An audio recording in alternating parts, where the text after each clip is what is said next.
So, Well, nope. welcome everyone to the Canadian Eco-Psychology monthly gathering. Hello, my name's Carol Cozio and I'm the founder of this network. Today we're going to have Kate Burns share information with us. A longtime nature-based practitioner, Kate is certified through Equine Facilitated Wellness Canada, EFW-Can for short, to practice in the areas of mental health and learning. Kate also mentors others entering the field of EFW and co-facilitates training programs required for certification. Kate is a registered social worker in the British Columbia College of Social Workers and has a Master's of Social Work degree with an environmental education focus. Welcome, Kate. The airwaves are yours. Thank you so much, Carol. It's a real honor to be able to join all of you and to share some things about equine facilitated wellness, or what I typically will refer to as EFW. And I really set my aspiration for this to honor the field and most especially the four-legged partners I work with. And so sharing about EFW can be a bit broad, conceptual, which is very different from our embodied relational experience with the horses. So I do think some of the experience with the horses is able to transcend the limitations of our technology. And as I go through this presentation, I've included some photographs along the way of horses. And what I'd like to invite all of you to do is, while I'm speaking words out loud, I'm going to give little pauses here and there for you to just let yourself notice your response to the photograph of the horse. Because I can talk a little bit about the nature of horses being herd animals, prey animals. It's sort of like if I was to talk about humans and describe us as bipedal, bipeds and having opposable thumbs. It gives us, and being social creatures as our horses, it gives an insight to the species, but each individual person has their own experience, which often resonates with many others. And I think that's true of horses as well. And it's true between horses and humans. So just see what it's like as you look at this horse. What kind of images or thoughts come to mind? Feelings, sensations. You might have wonderings. There might be, I'm going to invite you to do that as we go through. The slides that I'm going to go through follow kind of a path. I just want to talk a little bit about equine facilitated wellness, but many of you may have heard it referred to as equine facilitated therapy, equine assisted therapy, equine assisted learning. There are lots of ways of describing this work. And right now it's a young field without a lot of parameters around it.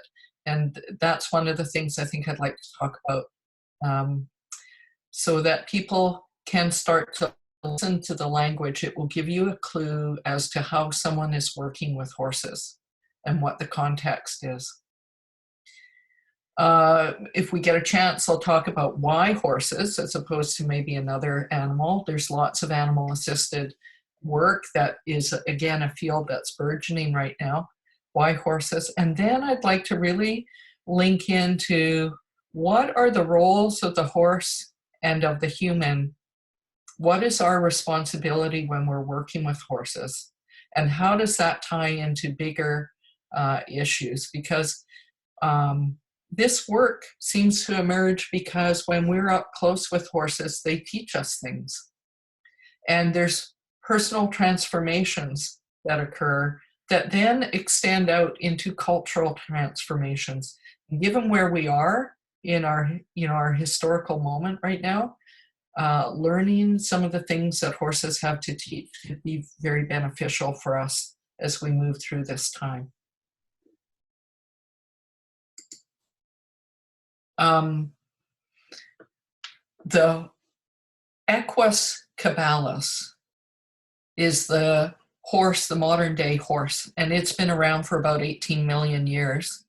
But our relationship with them started thousands of years ago.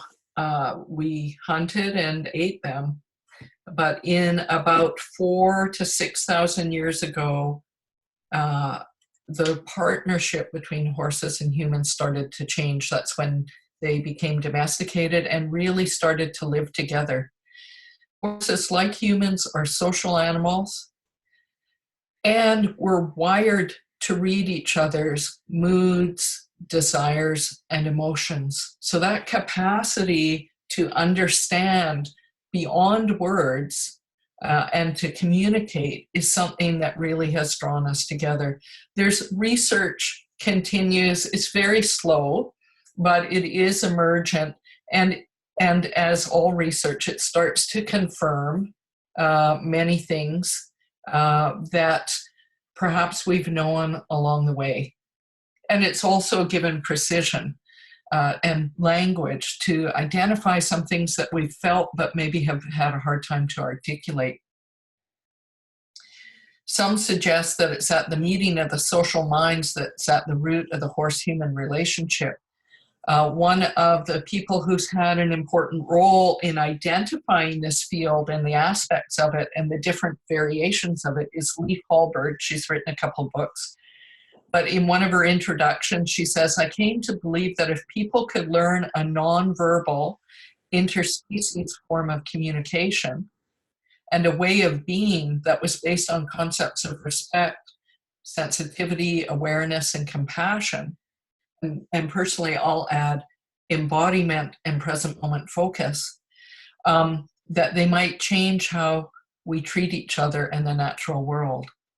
And I joined Leif in that perspective, and my motivation, as is hers, is centered around my concern for the environment and for the well-being of all.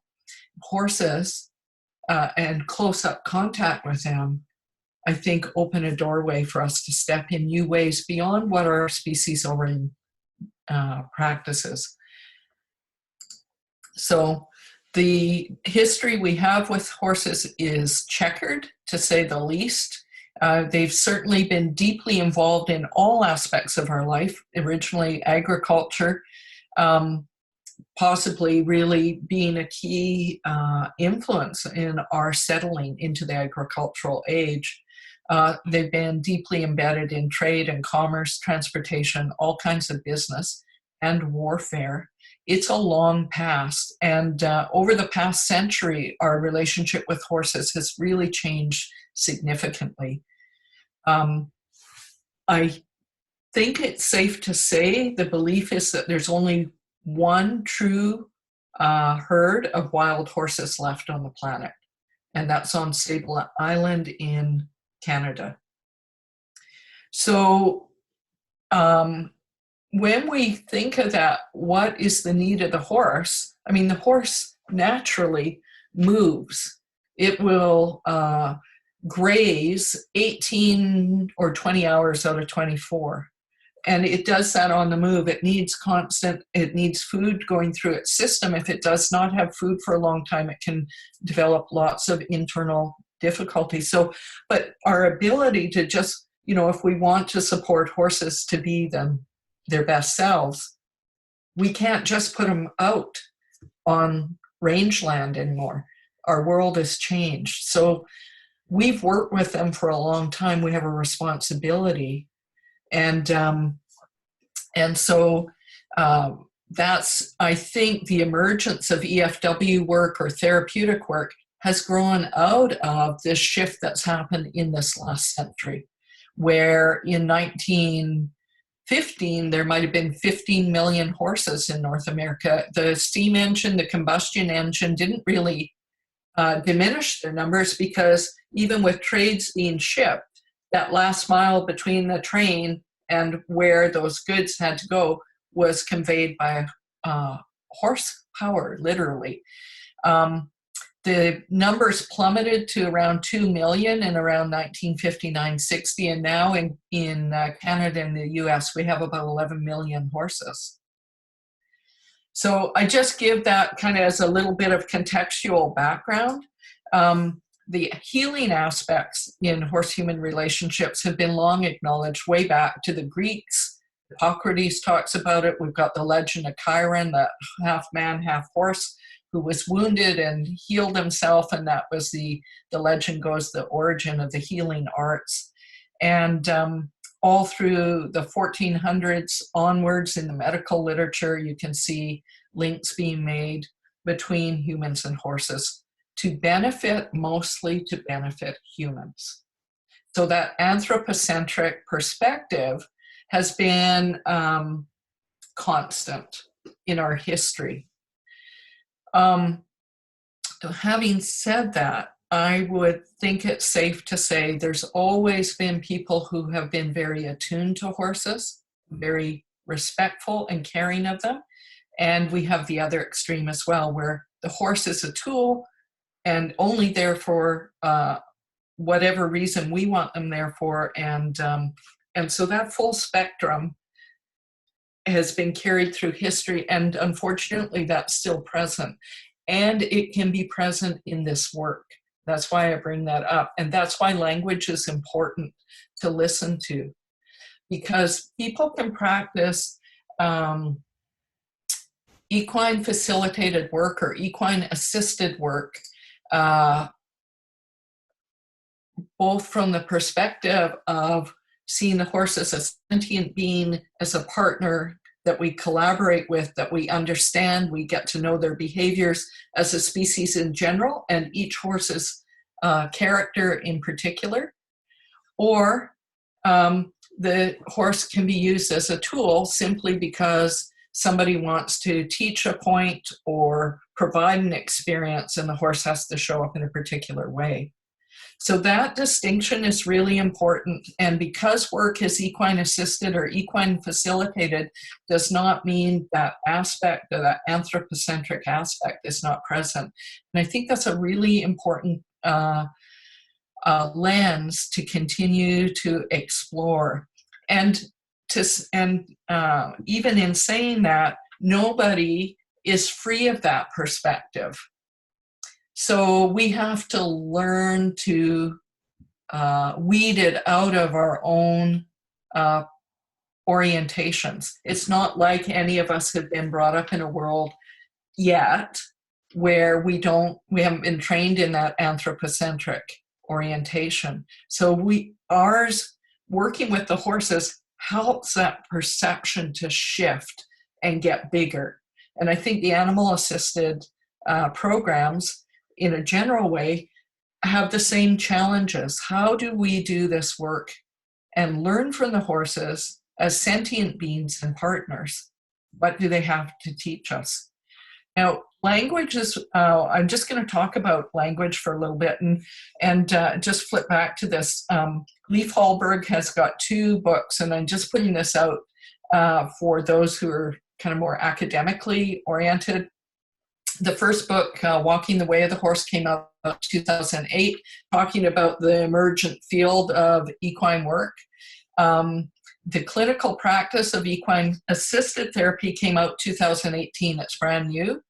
And this one is now based, she draws on more than 350 peer-reviewed articles. If you're an academic, that's important if you're watching this. Also, if you're in the field, it's important if you have to go to funders. They want evidence-based information. So if you want that, Leif Hallberg's books are a good place to start. And if you want to learn about the field, these are 3 women who really were hugely influential.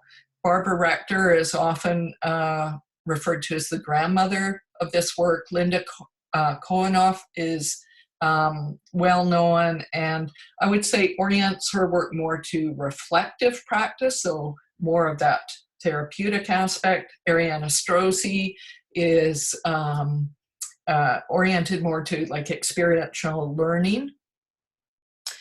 And what's happened in the last 10 years is this field has exploded in North America. And anybody really can put a sign out in their property or a link up on their web and or put up a website and make all sorts of claims about what they can do with horses.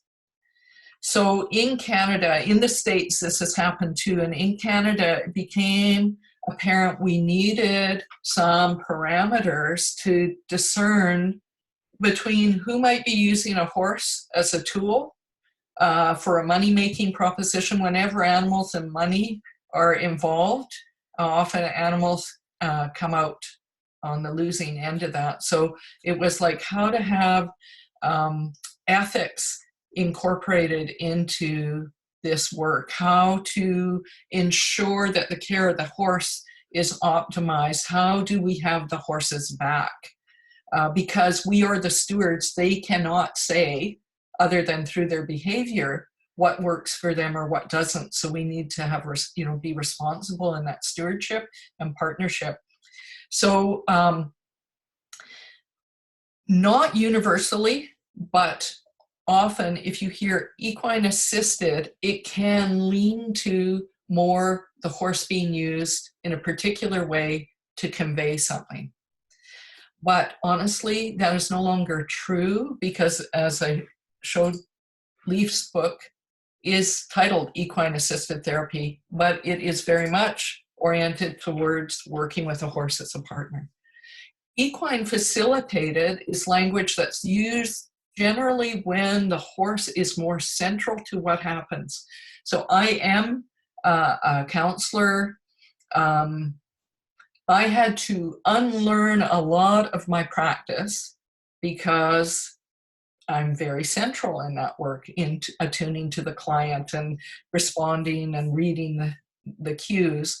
When I do equine facilitated work, I often step back. I have to ensure the horse is safe, the person is safe that's working with them, but then I step back and the horse steps forward. So it's facilitated in that way. The horse has a much more primary role in the work. Why horses? There's so many reasons. One of the things I think is just this long historical relationship.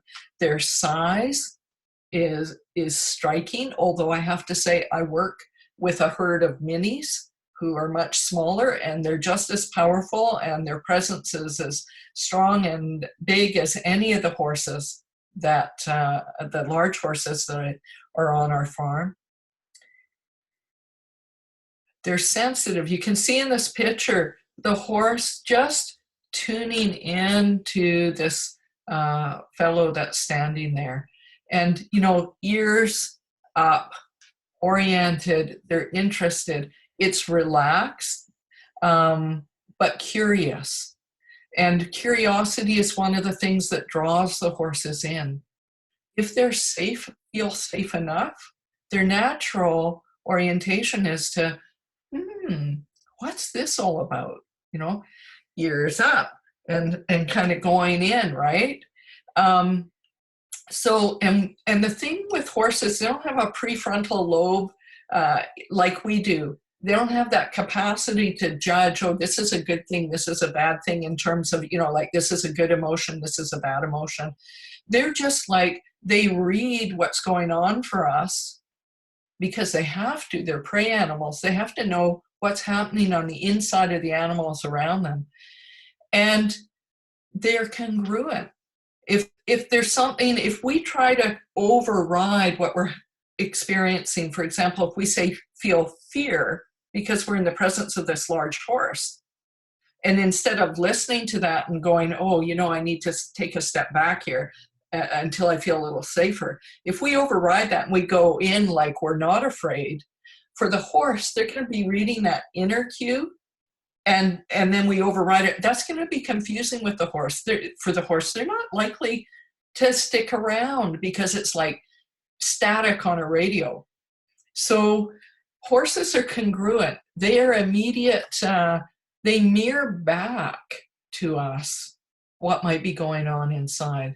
Another example, if I'm working with someone and it's the first time they've led a horse, and we kind of, coach them a little bit, open hand, really be embodied, feel your feet on the ground. When you're ready, focus on where you're about to go. Trust the horse will follow you, because if someone is feeling clear inside, the horses are willing, unless they're not that day because they don't feel like working, but generally they're willing, right? And so it's interesting watching someone do that.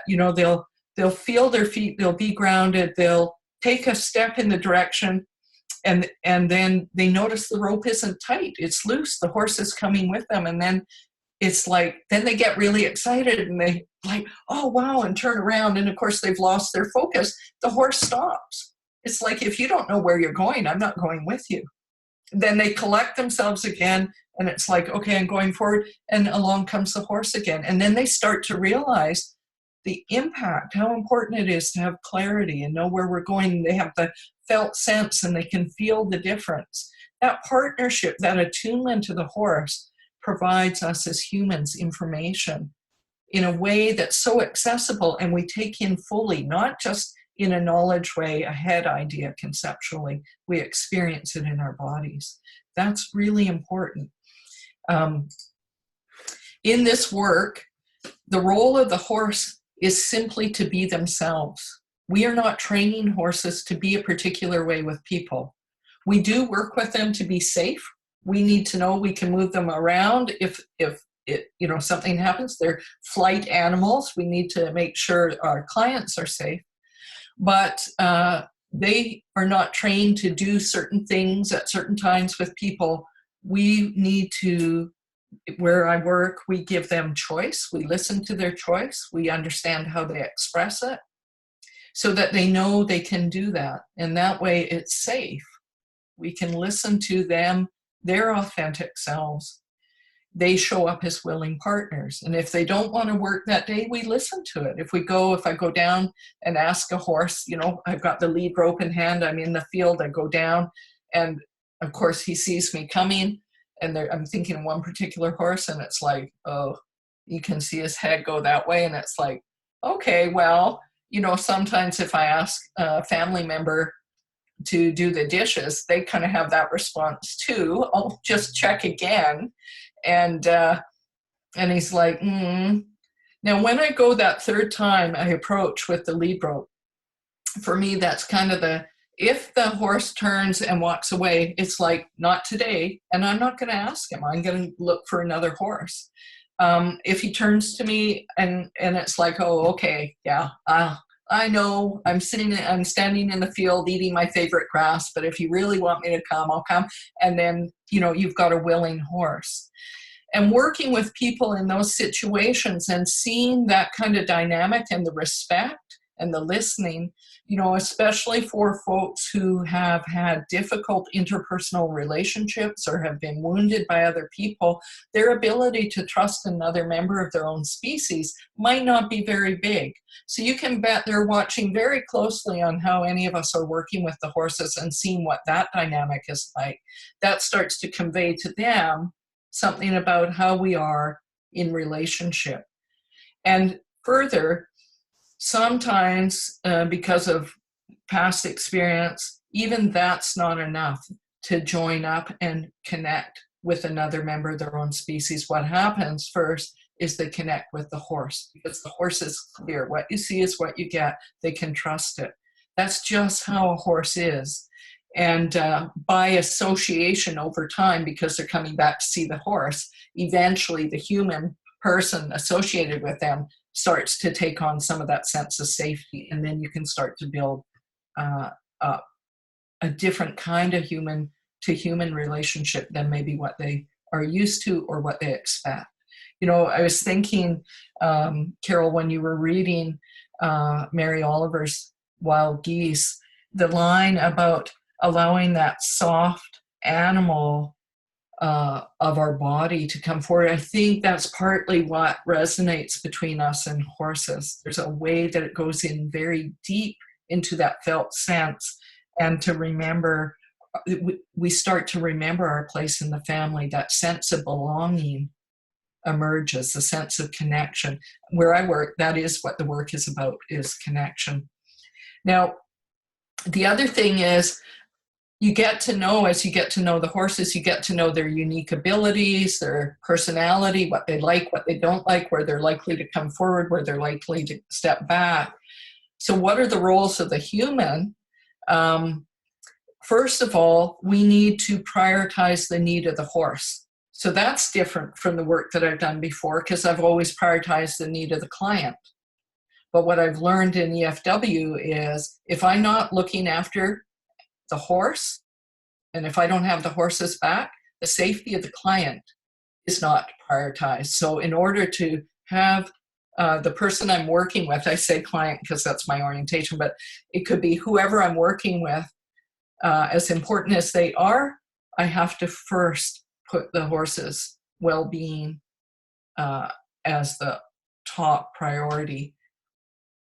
I'm responsible for safety of the horse and the people that I'm working with. And my role is to hold the container. I can facilitate and set up a situation, but when I'm doing EFW work, I'm holding the container for the horse and the human to have an experience. And so there was a question before we started around, how is this not therapy and how is it facilitated wellness? This is so much bigger than therapy. This is belonging. This is connection. This is learning about ourselves. Therapy, certainly I work, my area often is working with people who experience trauma. So there is a therapeutic aspect in the work that I do, but that's partially because that's my training.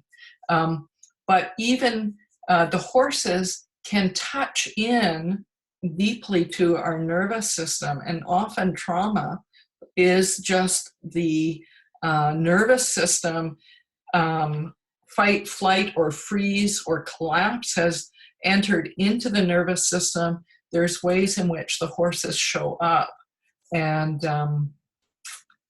it's very difficult to describe what can happen for people, but the capacity within starts to shift. The ability to be more regulated begins to grow. And interestingly, we have some of our horses are rescue horses, some are not. We see that same thing happening with the horses as well. So horses, because there are many traumatized horses. And so this work, it's slowed down when they know they're safe enough. Often it's a kind of a recognized on the farm when a horse comes in, especially if they've been in a frozen state, they've had to be what someone wants them to be. There's no room for them to be themselves. They just show up, but there's no vitality. And then they start to learn, we're going to listen to them. We're going to let them express themselves. And then we go through a stage where they're like, woohoo, like they'll say no now, and they'll say no as many times as they can with as much enthusiasm as possible. It's like the lid pops off. And we see that in people as well. We need to know that's part of, and then it's like, now we can work with how to be safe, but still have that vitality in life. And that works with horses and with people. So this work can be beneficial to both species. One of the key pieces is once we know there's safety, then a lot of my work is simply stepping out of the way, letting the experience happen. Just say this work in Canada, Equine Facilitated Wellness Canada, certifies people in this work. It's a long process. So there's many workshops, if you want to be trained in this, that are a week long, maybe even a weekend long, and people go to them and feel they can put their sign out. In EFW-Can, it can take a couple or 3 years, sometimes more. And when you think about it, what we're learning is how to have a relationship, maybe in a very different kind of way than we've learned in our human world. And so I have been very influenced by Joanna Macy's work, and she's got a framework, Business as Usual, The Unraveling, The Great Turning. I really see this work the traditional kind of background of working with horses from that anthropocentric place is kind of business as usual. Kind of the worst of what happens in this field and any aspect of working with horses is the unraveling. And I really see the emergence of this work in partnering and learning from horses is a part of moving into the great turning because people's nervous systems get changed. The way they relate to horses translates into human-human relationships, and then we start to see some of those shifts in families, in organizations, and hopefully in time, along with all the other work that many people are doing in so many areas, it adds into those cultural transformations that are occurring. So EFW-Can, you can look them up on Google, but their core principles are respect for the rights and dignity of all involved, horses and humans, competence, professional competence and sound judgment, and responsible caring for humans and horses. We need to know the horse ethology. Integrity and honesty in relationships. So it's not having the horse show up in a particular way, nor is it having humans have to show up in a particular way. People show up the way they show up, and that's what we work with, just like we do with the horses. And then responsibility to the horses. Actually, responsibility to society and the field, this field, but also the core principle is the horse is a sentient being. We must have the horses back. And our first commitment is to the horse. And there are lots of challenges to that. But if we can meet those, and we can, I think, and we continue to grow in the ways that we can, then the approach can be quite varied. So the three streams in EFW-Can are, you can go through the mental health stream, which would be the psychotherapy type. You can go through the learning or coaching human stream, which is sort of more the experiential learning. And you can go through the horsemanship, which is more for coaches. But it doesn't matter what stream you become certified in, the underlying principles are the same. And while the work may look very similar between each stream, the orientation might be different, but what's common is the dynamic that happens between the horse and the human. I just need to check how time is. Is there a little bit more time? Yep, okay, great. So I'll just say a little bit of the approach and practices, and if you're in the therapeutic end of it, the interventions often orient around, first of all, safety. And safety is brought in right from the beginning, and so it's brought in, how do people feel safe? How do we ensure that the horse is feeling safe? So we're right into a relational dynamic right from the start. Where we place our attention changes our experience. So that is brought in having our attention in our embodied experience, our relational dynamic, the overall context, where we are situated. This work is really different than working with someone, say for the people who are in a therapeutic, have a therapeutic orientation. This is not in an office. We do not show up in our professional dress. We got jeans and boots, and we have to clear the paddocks. And this is how our clients see us, or the people who are coming to the workshop. We're just another person, and you can come to the farm and you don't know if that person is someone coming for a particular experience, if it's someone that works here, if it's barn staff, if it's volunteer. It's just people just being with horses. That in itself shifts a lot of some of those embedded power dynamics that can come forward in more traditional therapeutic relationships. We work a lot with regulation. That's where the farm that I work in, and I think in several, we're very aware of, the kind of the calm, regulated state where we heal, learn, socially engage, and then the fight, flight, and freeze and collapse. And we're watching that climb up and down in the nervous system all the time, in ourselves, in the horses, in the people that we're working with. That is our gauge, and that really informs how we move forward, what we do.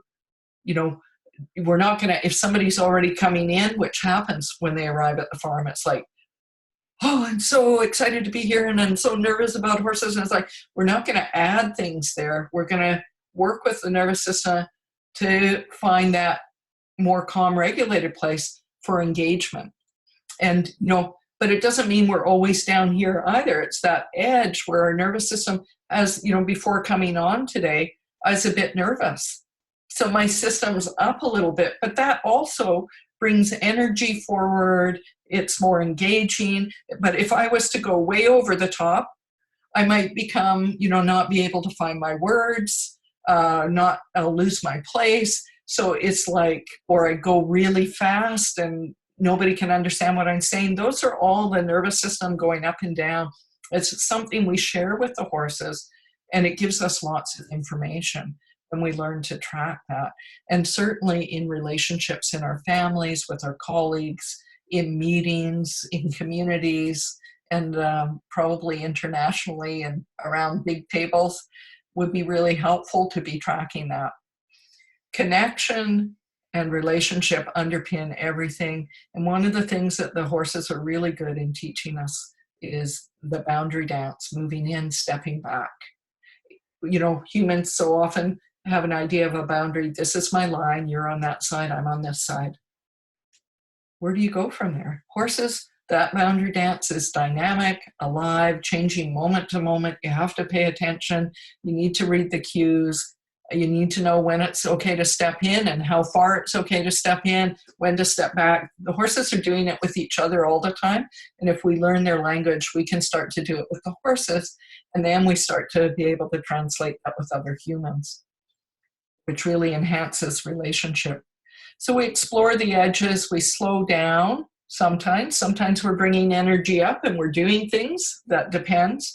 But generally we do things in incremental steps. The window of tolerance is just a way of reading the nervous system's movement. And we work with all populations, honestly. I can't think of any population off the top, except for perhaps people who are in a place that it might be harmful to work with the horses. And that's part of our responsibility, is to understand not only the individual horses and the horses in general, but we need to understand this work and what kind of impact that has on the horses. We need to know when the horse is like, okay, that was a big session. Let's give the horse a day off tomorrow. It's just like us. We don't want to overwork. We don't want to ask too much. We don't want to, otherwise we're back into this, whose interest is this? So there's lots of challenges to this work. First of all, clarity related to the nature of the work. It's so broad still. It is, there are organizations and there are groups and there's books now, whereas 10 years ago, we couldn't hardly find language to describe what we were doing. We knew it worked, but how do you explain it to somebody? But around accountability, there's so much around horse care, about the claims being made on websites about what could be done or what not to be done, and then how it's done. Credentialing for people who are doing this work, what they need to know, transparency related to people working within what their capacity is, like in terms of people in the field, not just because they got a good idea, let's go do that, without, knowing the capacity is there to ensure that there's safety as much as anyone can ensure that. Following ethics. And, another thing about working with horses, they're expensive to keep.